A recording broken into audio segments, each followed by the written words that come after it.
magazine pluriel. Étienne Nabédé. Mesdames, Messieurs, bonjour et bienvenue dans ce magazine pluriel. En voici le sommaire. Les Togolais dans la fièvre des préparatifs du 59e anniversaire de leur indépendance à J-7. Nous vous proposons de découvrir le cheminement de cette libération et les acteurs clés qui y ont milité. Demain dimanche, c'est la Pâque ou la résurrection de Christ, une célébration qui clôture une semaine marquée par tout un rituel dont la vigile pascale ce soir. C'est l'occasion pour les catholiques de renouveler les promesses de leur baptême. Le président égyptien en passe de rester au pouvoir jusqu'en 2030. 62 millions d'Égyptiens se prononcent aujourd'hui par voie référendaire sur une révision constitutionnelle qui devrait l'autoriser à prolonger son mandat et à consolider son pouvoir. Fin jeudi dernier à Lomé, des premières journées portes ouvertes sur les métiers de la mer. L'initiative vise à répondre au plus près à la demande de chaque visiteur désireux de s'orienter dans les métiers de la mer, mais également offrir un panorama de débouchés potentiels, bien entendu, de ce secteur très diversifié. Monsieur Hubert Bakaye, directeur des affaires maritimes, est notre invité ce samedi. Il nous en parle dans ce journal. Également dans Magazine Pluriel, les échos du palais et la revue de presse.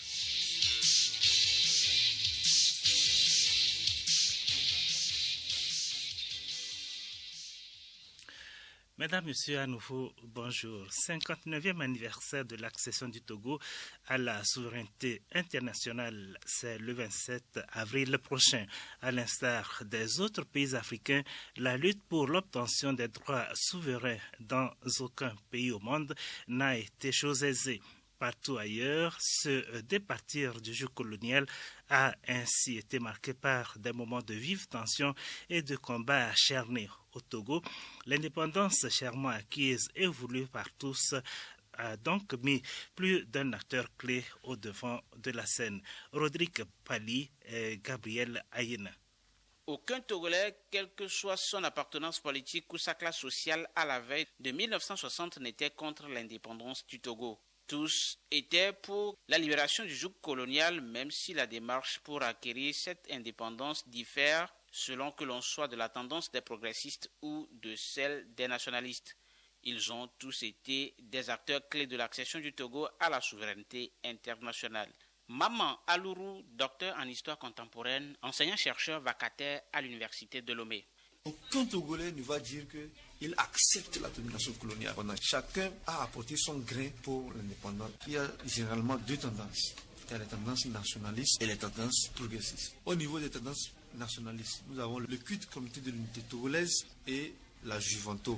À la tête du CUT, vous avez Sylvanus Olympio. Il y a des gens plus anciens, tels que Hospice Coco, nous avons Augustino de Souza et consorts. Au niveau de la Juventus, nous avons Vincent Aitson.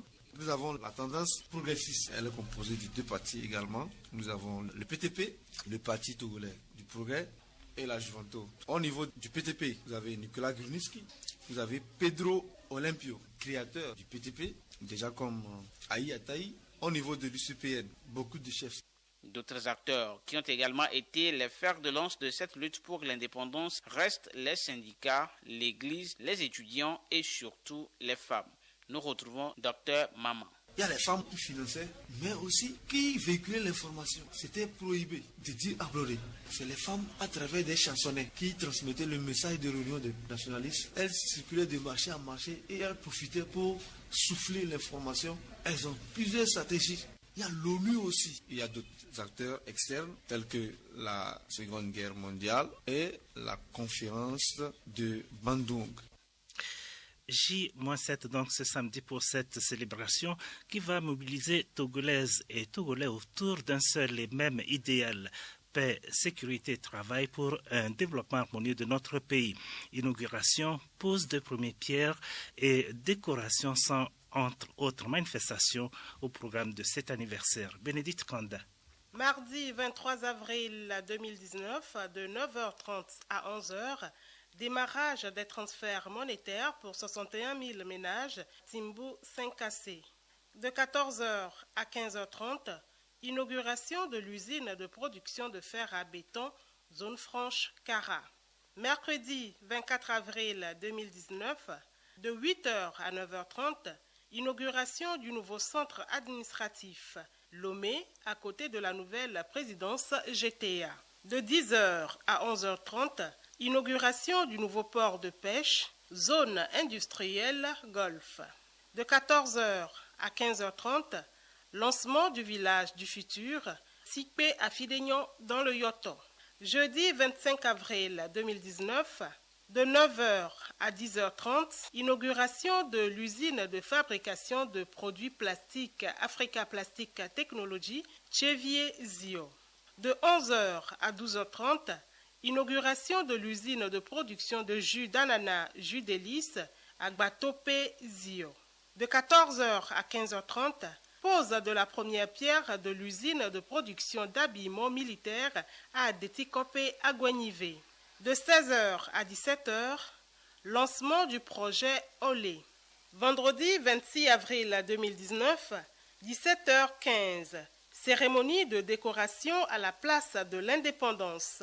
18h, ranimation de la flamme de l'Indépendance. 18h30, retraite au flambeau. Samedi 27 avril 2019, 5h30, 21 coups de salve. 7h, mise en place des populations à la place de défilé. 7h30, mise en place terminée des autorités administratives, politiques, militaires, religieuses, traditionnelles et des autres invités. 7h40, arrivée de Madame la Présidente de l'Assemblée nationale. 7h45, arrivée du Premier ministre. 8h, arrivée du Président de la République. 8h30, défilé militaire et civil. 11h, fin du défilé et départ du Président de la République. 12h, cocktail. 14h, réjouissance dans les quartiers. 20h, méga concert à Lomé et dans les différents chefs-lieux des régions. Dimanche 28 avril 2019, 15h, finale Coupe de l'Indépendance.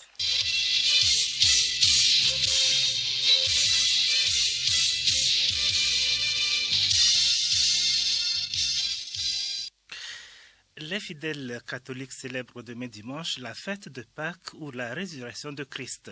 Pâques est donc la fête la plus importante du calendrier chrétien, car avec elle s'achève à la fois la semaine sainte et le carême, et commence le temps pascal qui se terminera avec l'ascension du Christ et l'affirmation de la nouvelle alliance.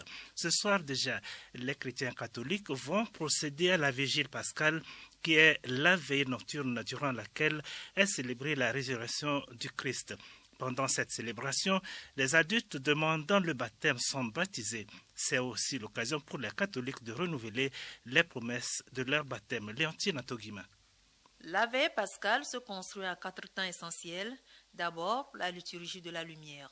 Cette liturgie ne prendra tout son sens que si l'on attend la nuit tombante, si le feu est un vrai et grand feu, si l'on allume à ce feu un cierge pascal unique, si l'on voit sa flamme se propager parmi les baptisés, si les fidèles entrent en procession à sa suite. La liturgie de la parole. La veille pascale comprend 7 textes du Premier Testament et 2 du Nouveau. Les textes du Premier Testament sont tirés de la loi et des prophètes et sont traditionnels pour la plupart tant en Orient qu'en Occident. Du Nouveau Testament, on lit un texte de l'apôtre et un autre de l'Évangile. La liturgie baptismale que l'on célèbre au nom des baptêmes, la liturgie de l'eau est un des temps forts de la veille pascale. Ce rite est composé de 2 moments importants, la bénédiction de l'eau et l'aspersion. Enfin, la liturgie eucharistique, la célébration de l'Eucharistie est la 4e partie de la veillée et son point culminant car elle est par excellence le sacrement pascal, mémorial du sacrifice et présence du ressuscité, terme de l'imitation chrétienne, anticipation de la Pâque éternelle. Hier déjà, les fidèles catholiques ont observé le vendredi saint une journée de privation en mémoire de la crucifixion de Jésus. Le vendredi saint est le temps clé de la semaine sainte. Il symbolise le chemin de croix de Jésus-Christ et par là même sa crucifixion et sa mort. Yao Kamake. Nous t'adorons, Christ, et nous te bénissons. Parce que tu es rachat. Les fidèles catholiques de Nyekonakwe ont respecté le traditionnel vendredi saint en souvenir du supplice de la crucifixion de Jésus-Christ un vendredi 6 avril de l'an 30. C'est à travers l'habituel rituel de chemin de croix avec évocation des 14 moments particuliers ayant marqué la passion du Seigneur. Retour sur le sens de l'événement avec le Père Georges Gbafa, curé de la paroisse de Nyekonakwe. Oui, la passion du Christ. Voilà, c'est le mystère d'un Dieu amour qui a volontairement accepté de souffrir et de mourir pour sauver l'humanité pécheresse. Il fallait que Dieu aille jusque-là pour signifier aux hommes et aux femmes combien ils sont aimés. Par cette célébration, tout croyant souhaite recevoir la grâce de communier intensement aux souffrances du Christ, sauveur des hommes. Et c'est avec foi et conviction que les fidèles y participent. Quelques fidèles de l'Église témoignent. Nous chrétiens, moi personnellement, je dois me questionner sur ma vie. Qu'est-ce que je fais habituellement et qui blesse davantage le Christ. Et c'est encore un moment de prise de décision pour changer. C'est dans un profond esprit de recueillement que je viens vivre ce grand mystère qu'est la passion du Christ. Lui qui m'a aimé jusqu'au bout en se livrant, lui qui n'a pas caché son visage au crachat, lui qui a laissé son cœur être transpercé et qui m'a toujours regardé par amour, même dans sa plus grande souffrance. Tous habillés de rouge, symbole du sang de Jésus versé pour la survie de l'humanité, c'est sous le chaud soleil que les fidèles ont observé le chemin de croix. La passion du Christ précède le dimanche de Pâques qui va être célébré ce dimanche.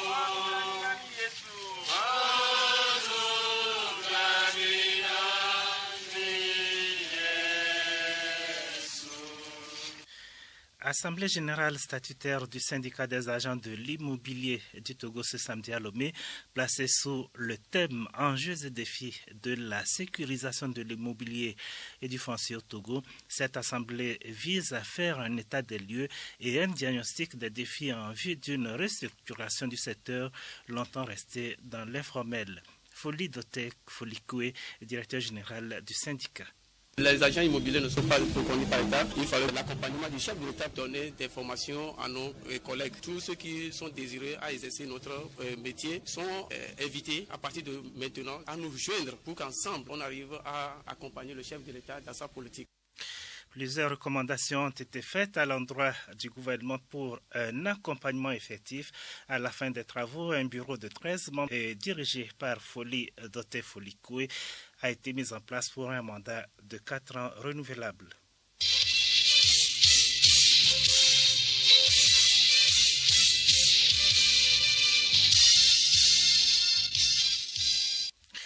Le président malien Ibrahim Boubacar Keïta doit rencontrer son opposition aujourd'hui lors des consultations pour désigner un nouveau Premier ministre. Ces rencontres interviennent au lendemain de la démission du chef du gouvernement Soumeïlou Boubei Maïga. C'est depuis hier que Ibeka a entamé ses consultations avec des représentants de la majorité présidentielle. M. Maïga a présenté sa démission et celle de son gouvernement jeudi soir, moins d'un mois après la tuerie de 160 civils Peul dans le centre du pays et une série de manifestations contre la gestion de l'État. Depuis des semaines, sa personnalité cristallisait des critiques, notamment sur des questions sociétales d'influents dirigeants religieux musulmans réclamant son départ. En Guinée-Conakry, majorité et opposition peinent à s'entendre sur la révision du fichier électoral. Les parties prenantes au dialogue politique guinéen, réunies hier autour des recommandations du rapport d'audit du fichier électoral, sont restées divisées sur la solution à apporter aux différentes anomalies observées. La première plaide pour une révision du fichier et la seconde défend le principe d'un nouveau recensement.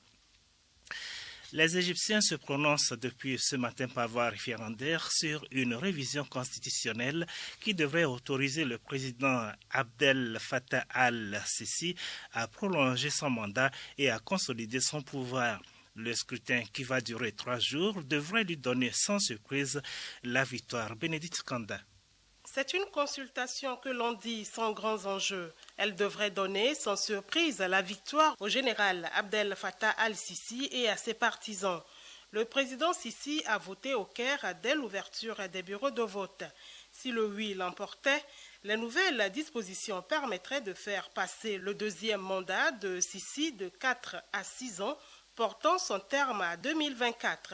Le chef de l'État pourrait ensuite se représenter en 2024 pour un troisième mandat, ce qui le reconduirait au pouvoir jusqu'en 2030.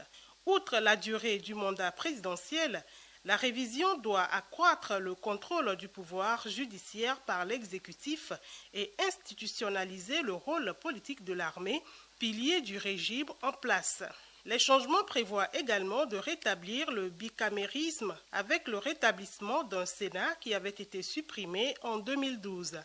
Un quota de 25% de femmes au Parlement doit être instauré et le président pourra également nommer un, voire plusieurs vice-présidents. Un cabinet d'analyse sécuritaire a même avancé hier qu'il n'y a que peu d'opposition publique au changement constitutionnel. Au total, 62 millions d'Égyptiens sur une population de près de 100 millions sont enregistrés comme électeurs et sont appelés à se rendre dans l'un des 13 000 bureaux de vote dans le pays. Les Égyptiens de l'étranger ont, eux, voté dès hier vendredi à l'intérieur des missions diplomatiques. Les résultats seront connus dans les prochains jours. Hier était vendredi le 9e acte des manifestations en Algérie. Les Algériens sont donc de nouveau descendus dans la rue pour maintenir la pression, même si cette semaine ils ont pourtant obtenu la démission du président du Conseil constitutionnel. Dans les rangs des manifestants, les pancartes montrent que les positions n'ont pas changé. Ceux qui protestent estiment que le pouvoir revient au peuple et qu'il faut l'écouter. Certains manifestants rejettent par ailleurs l'initiative lancée par le président par intérim Abdelkader Ben Salah, qui réunit des partis d'opposition et des membres de la société civile pour une grande consultation lundi prochain. L'Irak continue de jouer les médiateurs entre ses grands voisins rivaux, l'Arabie saoudite et l'Iran. Bagdad accueille ce samedi même un sommet des chefs de parlement des pays de la région. Objectif, prôner l'entente et la stabilité dans la région.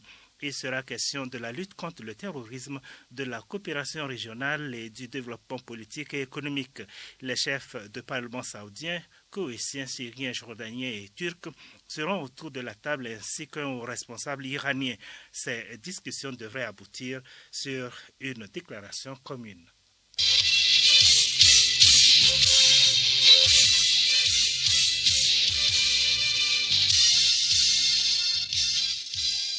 Deuxième partie de ce magazine invité du journal. Plus de 12 000 visiteurs se sont rendus en début de semaine aux journées portes ouvertes JPO de Lomé sur les métiers de la mer. L'économie bleue offre en effet un panorama de débouchés très vaste tels que la pêche, l'aquaculture, la marine nationale, la construction navale, l'ingénierie maritime, le tourisme, l'océanographie, la protection du littoral, entre autant donc de nouveaux emplois créés. En misant sur les capacités du Togo à devenir un hub logistique, le plan national de développement PND prend en compte ce volet.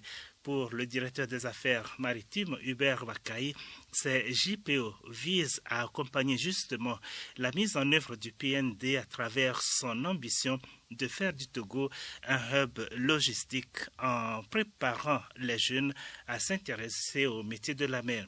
Monsieur Hubert Bakaï est au micro de Gabriel Ayena. Hubert Bakaï, bonjour. Bonjour. Vous êtes le directeur des affaires maritimes. Votre ministère de tutelle a organisé, en collaboration avec le ministère en charge de l'enseignement supérieur, des journées portes ouvertes sur les métiers de la mer, mais bien avant la direction des affaires maritimes. Pour ceux qui ne le savent pas, concrètement, de quoi s'agit-il? Merci. La direction des affaires maritimes, c'est une direction qui n'est pas très connue, mais qui existe depuis de longues années. C'est une direction qui relève du ministère des Infrastructures et des Transports. Et donc, c'est la structure technique de ce ministère qui s'occupe des questions maritimes au niveau du gouvernement et qui donc a permis au Togo de remplir ses missions vis-à-vis de la communauté internationale, puisque le transport maritime est international. Ces missions sont diversifiées, mais je vais énumérer certaines. Il s'agit pour cette direction d'exécuter la politique du gouvernement en matière de transport maritime. De façon globale, elle est chargée de suivre la mise en œuvre des différentes conventions internationales de l'OMI relatives au transport maritime. Alors, de mardi à jeudi, vous avez organisé des journées portes ouvertes justement sur les métiers de la mer. Pourquoi avoir décidé de former ou d'informer la population sur ces métiers, surtout si nous parlons de la jeunesse togolaise? J'aimerais remercier déjà les autorités togolaises qui ont permis l'organisation de ces journées portes ouvertes et remercier également les partenaires. Nous sommes partis du constat que les différentes sociétés de la place parfois cherchent des compétences au plan national et ont du mal à les trouver. Ils s'orientent plutôt vers les pays voisins pour trouver certains profils. Et donc également du constat selon lequel la formation au métier de la mer est en balbutiement. Et ce qui fait que la population, les apprenants ne connaissent pas exactement ce que c'est. Donc il fallait essayer de penser quelque chose dans ce sens. Mais l'aspect beaucoup plus global de ce projet, cette initiative du gouvernement et du chef de l'État en particulier, de proposer aux Togolais un plan national de développement qui comporte en son axe numéro 1 l'objectif de faire du Togo un hub logistique. Ça rentre dans la droite ligne où le projet d'organiser des journées portes ouvertes de ce plan qui regroupe tous les secteurs de transport, y compris le secteur maritime.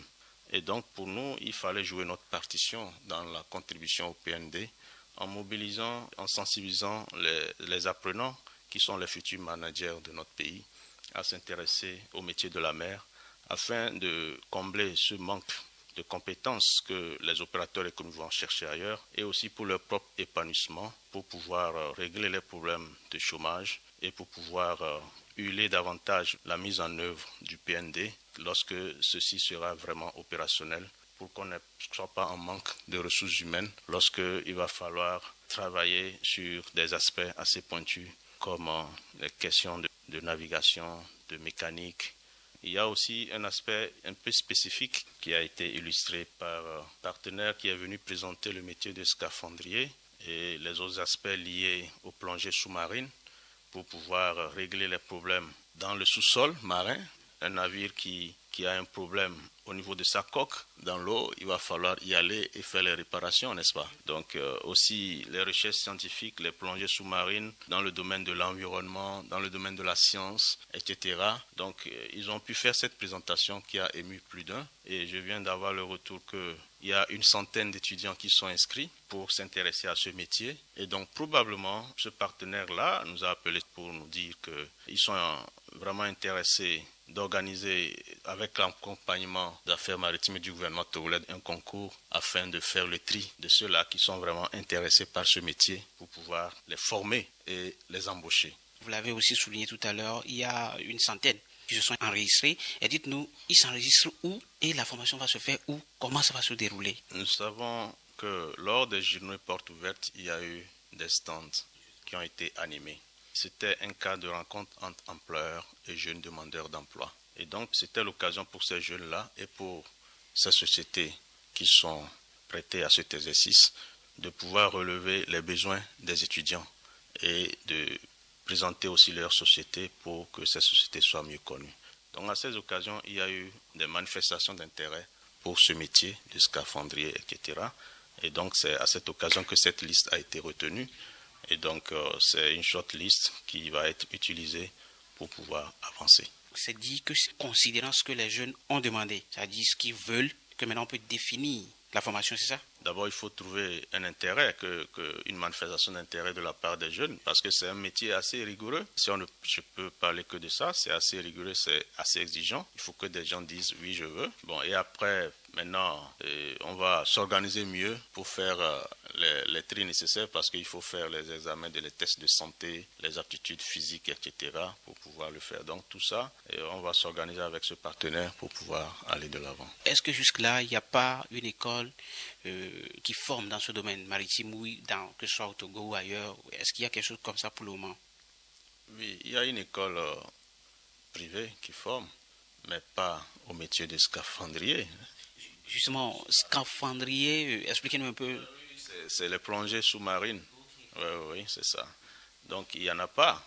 Mais pour les autres métiers, la navigation sédentaire, c'est-à-dire que tous ceux qui travaillent dans le secteur maritime et qui ne vont pas à bord d'un navire pour des randonnées, ça c'est les sédentaires. Et les navigants, c'est tous ceux qui travaillent sur un navire, un bateau. Donc ça, il y a une école privée qui forme, mais il y a aussi une école publique qui a été ouverte il y a 2 ans, I2M, qui a été mise en exergue lors des JPO pour faire connaître aux apprenants qu'il y a quand même notre université a une école qui s'est donnée pour mission de former dans les métiers maritimes. Alors, ce n'est pas un secret pour personne aujourd'hui, le manque d'emploi au Togo. Et puis, comme vous l'avez dit, comme c'est un secteur qui n'est pas aussi connu, il est vrai que les gens hésitent à justement embrasser ou se lancer là-dedans. À ces jeunes qui doutent ou qui ne savent pas forcément qu'est-ce qui s'y fait autre après ces journées portes ouvertes, qu'est-ce que vous pouvez dire aujourd'hui à ces jeunes concrètement pour que les gens puissent avoir ce courage d'embrasser ces métiers? Avant d'en arriver là, j'ai fait un constat que j'aimerais partager. C'est que c'est un retour que j'ai obtenu aussi des exposants, c'est-à-dire des partenaires qui ont exposé leur stand.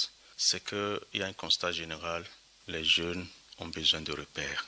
Ils ont besoin de quelqu'un pour les orienter, pour les accompagner, pour leur faire découvrir leur potentialité intrinsèque. Et ça, c'est un constat. Et moi-même, j'ai fait cette expérience que je ne dirais pas malheureuse, mais au moment où je la faisais, c'était malheureux pour moi. Aujourd'hui, c'est un besoin qu'il faut satisfaire. Heureusement que les autorités togolaises ont créé des agences, l'Agence nationale de promotion de l'emploi, la NPE, et qui fait déjà un travail très remarquable que j'aimerais vraiment apprécier ici. Donc voilà, donc toutes ces structures-là, le gouvernement en a pris conscience et les a créées pour accompagner les jeunes. Mais il faudrait que les jeunes eux-mêmes aillent vers les structures. Aujourd'hui, qu'est-ce que vous voulez leur dire pour qu'ils comprennent qu'il y a beaucoup de la matière là et qu'ils peuvent se lancer là? Par rapport à cela et à ce que je viens de dire tantôt, ceux qui ont déjà une qualification, une formation, une licence, une maîtrise en gestion, en droit, etc., ils peuvent faire des compléments de formation, de spécialisation, soit en master, ou lorsqu'ils ont déjà le master, ils peuvent faire des formations complémentaires. Ceux qui sont sur le parcours, le bac ou après le bac, ils sont en année de licence, peuvent encore, leur âge leur permet de se réorienter si vraiment ils en sentent le besoin, s'ils sont encore dans ce tourbillon de recherche, etc., et qu'ils trouvent un talent à s'orienter vers les métiers de la mer, ils peuvent encore le faire. Et dans ce cadre-là, ils doivent être très entreprenants. Et il faut chercher. Il y a des opportunités sur le net, au lieu d'aller rester sur des pages qui ne sont pas assez profitables, mais il faut aller sur le net faire des recherches assez productives pour pouvoir découvrir qu'il y a des opportunités de formation, parfois accompagnées de bourses, pour pouvoir y aller. Donc ça, c'est possible sur le site des Nations Unies, sur les sites de certaines sociétés privées, etc. Ils peuvent trouver ces opportunités de formation. Et même au niveau régional, au niveau de la CEDEAO, de l'Union africaine, c'est de savoir qu'aujourd'hui, le secteur maritime offre les métiers d'avenir. Vous avez des retours, comme vous l'avez dit, ces JPO. Quelle est la prochaine étape? Les objectifs ont été atteints. Quand nous avons par exemple 12 000 visites des stands, un taux de remplissage de l'auditorium durant les 2 jours où les communications ont été faites, un taux de remplissage équivalent à, disons, 90% durant les 2 jours. Et maintenant, le retour que j'ai aussi, c'est la réaction des populations de l'intérieur, notamment de l'université de Kara, qui demande aussi à être visitée. La prochaine étape, c'est de faire le point avec les partenaires qui nous ont accompagnés pour voir un peu par rapport aux promesses qu'ils nous ont faites lorsqu'ils ont accepté de nous accompagner dans ce projet, et confirmer ces promesses-là et essayer d'élaborer un plan d'action, soit dans l'analyse des opportunités actuelles pour embaucher les étudiants qui ont déposé leur CV. Donc, on ne peut pas prendre tout le monde, vous êtes d'accord avec moi. On prendra par rapport aux besoins existants et surtout à la compétence recherchée. Donc, ça va être fait. Pour la formation, ceux qui sont inscrits pour se former au métier de scaphandrier, puisque le partenaire a souhaité qu'on passe par un concours pour pouvoir y arriver. Donc, on va travailler aussi avec ce partenaire. Donc nous restons disposés pour accompagner toutes ces structures et pour recevoir aussi les étudiants dans leur recherche pour finaliser leur cursus. Alors, ça dit que la première édition a été d'abord un coup d'essai, mais au même moment, un coup de maître. Quel est le mot de fin?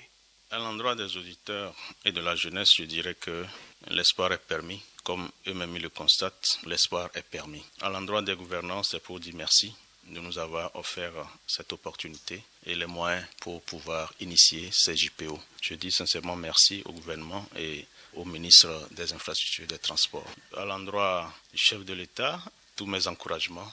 J'ai lu dans les regards et dans les questions des participants au JPO un espoir et donc que j'aimerais traduire ici. Monsieur Bakaï, merci. Je vous remercie. Nous étions avec Monsieur Hubert Bakaï, il est le directeur des affaires maritimes.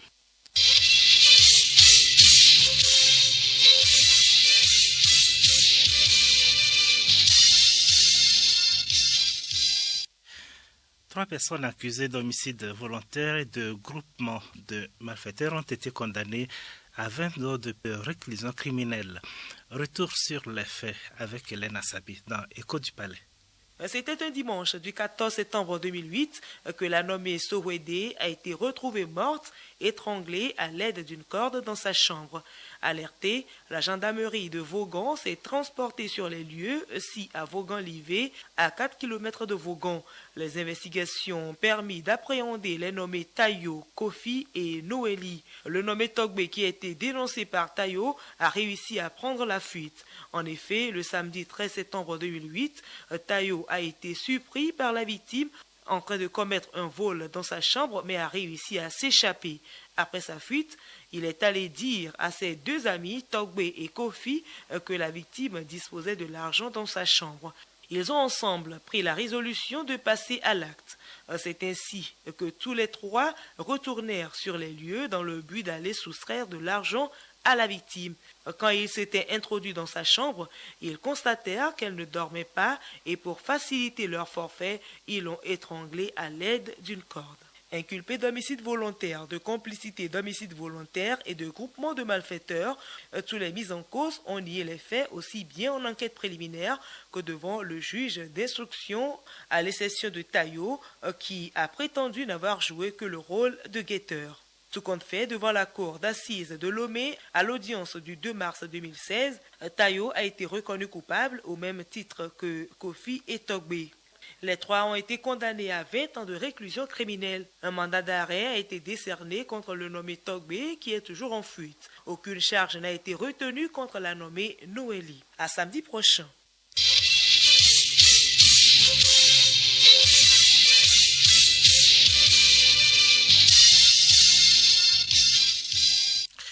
Revue de presse à présent, retour sur le Forum national du paysan togolais la semaine dernière à Accra, la célébration des 7 ans d'existence de la formation politique Union pour la République unie, le Parti national panafricain lui renoue avec les manifestations de rue. Voilà quelques-unes des journaux qui ont donc fait leur parution cette semaine. Léontine Atogima. Manifestation du PNP samedi dernier, les marcheurs du parti de Tikpia Tchadam n'ont pas retrouvé le pied d'appel, remarque Nouvelle Opinion. Ouara, les vainqueurs abondent dans le même sens et signalent un échec de la mobilisation. Pourquoi la manifestation était-elle un fiasco, se demande Togo Matin. C'est parce qu'elle a été reprimée, répond Flambeau des démocrates. Pour l'éveil de la nation, la défiance de l'autorité par le PNP serait la cause. Gouvernement et PNP, il n'y aura plus de 19 août, relève le Mania libéré. L'opération dite Tribon Safo de Tikpia Tchadam, complètement muselée, ajoute le libéral. Le PNP troublerait-il de nouveau le sommeil du chef de l'État, questionne la dépêche. Les manifestations du 19 août 2017 avaient fait tache d'huile. Aujourd'hui, le gouvernement connaît bien ce parti qui fait de la violence son arme politique, explique Ouara les vainqueurs. Liberté fait le bilan de cette manifestation. Un mort, des blessés et des arrestations. La maison du président du parti vandalisée. Le quotidien privé Togo Matin relève que depuis un temps, les actions menées par le PNP ne semblent pas convaincre plusieurs de ses collègues de l'opposition, notamment Maître Dodia Pevon, qui ne voit en quoi ces actions solitaires peuvent aboutir.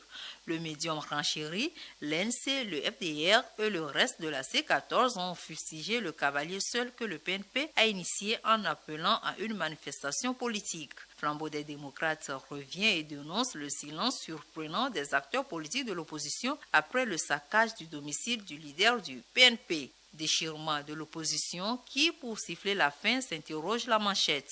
En attendant cette fin, Nicodème Abia, ridiculisé par son propre parti, annonce voir les vainqueurs.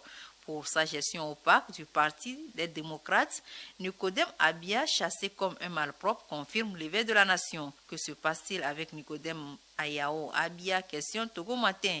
Il est tout simplement chassé à la tête de son parti par les membres du bureau du parti Les Démocrates. Pendant que l'opposition se cherche, le parti de la majorité présidentielle UNIR veut rester le porte-flambeau de la paix et du vivre ensemble, mentionne Togo Matin. 7e anniversaire du parti UNIR, la présidente de l'Assemblée nationale dit merci à Dieu, suivie d'une sensibilisation de taille appelée à d'État, relate Vision d'Afrique. À l'Assemblée nationale, les choses se précisent pour les réformes. Chalim Chichao, un juriste expérimenté à la tête de la commission des lois, trouve Togo Matin. Le Parlement doit donc accélérer les réformes, indique l'éveil de la nation. Et le libéral qui rappelle que le parti UNIR préside 5 commissions sur les 9. Pour finir, retour sur le 11e Forum national du paysan togolais. Des décisions fortes en faveur du secteur agricole relèvent l'éveil de la nation. Vision d'Afrique abonde dans le même sens. Le gouvernement s'engage à soustraire les producteurs de la sphère de la pauvreté.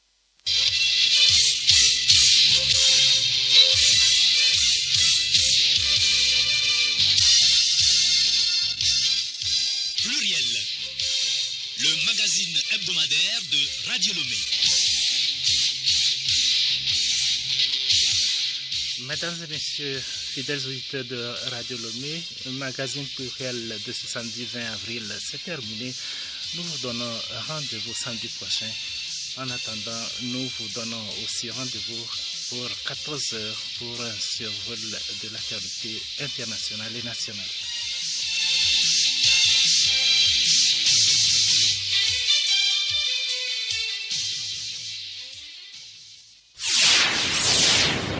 Les ondes radio se propagent à 300 000 km/s. Le son met un peu plus d'une seconde pour atteindre la Lune. On entendra cette pub sur Mars dans 4 minutes et sur Jupiter dans une demi-heure. Bienvenue à nos amis extraterrestres qui nous écoutent. Radio Lomé, tout le système solaire.